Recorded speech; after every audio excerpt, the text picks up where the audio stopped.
ఈ రోజు మీరు ఇంకొక పక్క చూస్తే ఇవి చేస్తూ అన్నదాతను ఆదుకుంటాం. ఇక్కడే ఆడబిడ్డలు కూడా రైతు ఆడబిడ్డలున్నారు, వ్యవసాయాలు చేస్తున్నారు, కౌలు రైతులున్నారు.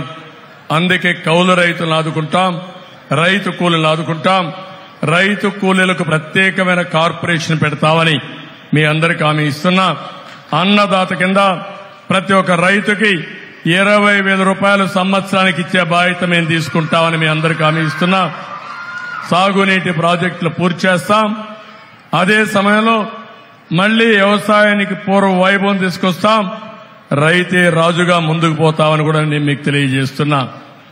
ఇది కాకుండా ఇంకొక పక్కన మీరు చూస్తే ప్రతి ఒక్కరికి ముసలి వాళ్ళందరికీ 4,000 రూపాయలు పింఛన్ ఇస్తాం.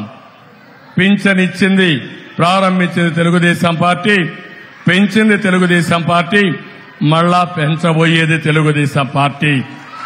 ఇంటి దగ్గరనే ఇస్తాం, మొదటి తారీఖే ఇస్తాం. ఎవరికి ఇబ్బంది లేకుండా చూస్తాం. శవ రాజకీయాలు చేయం. నిన్న మీరు చూస్తే ఇంటి దగ్గర పింఛన్ ఇచ్చే అవకాశం ఉన్నా ఇవ్వకుండా వాళ్ళందరినీ ఎండలో తీసుకొచ్చి కొంతమందిని చంపేసి ప్రభుత్వ హత్యలు చేసి శవ రాజకీయాలు చేసే పరిస్థితికి వచ్చారు. భవిష్యత్తులో ఒకటి హామీ ఇస్తున్నా, ఇంటి దగ్గరనే ఇస్తాం. 1 నెల తీసుకోకపోతే 2వ నెల ఇస్తాం. పెంచిన పింఛను కూడా ఏప్రిల్ నుంచే ఇస్తాం. అంటే ఇప్పుడు మనం ఏప్రిల్కి వచ్చాం. ఏప్రిల్, మే, జూన్ 3 నెలలకి జూలై నెలలో పెంచిన పింఛను మీకు ఇచ్చే ఈ బాధ్యత మాదని మీ అందరికీ హామీ ఇస్తున్నా. ఇవి చేస్తూనే ఇంకో పక్క వికలాంగులకి 4,000 నుంచి 6,000 రూపాయలు ఇస్తాం.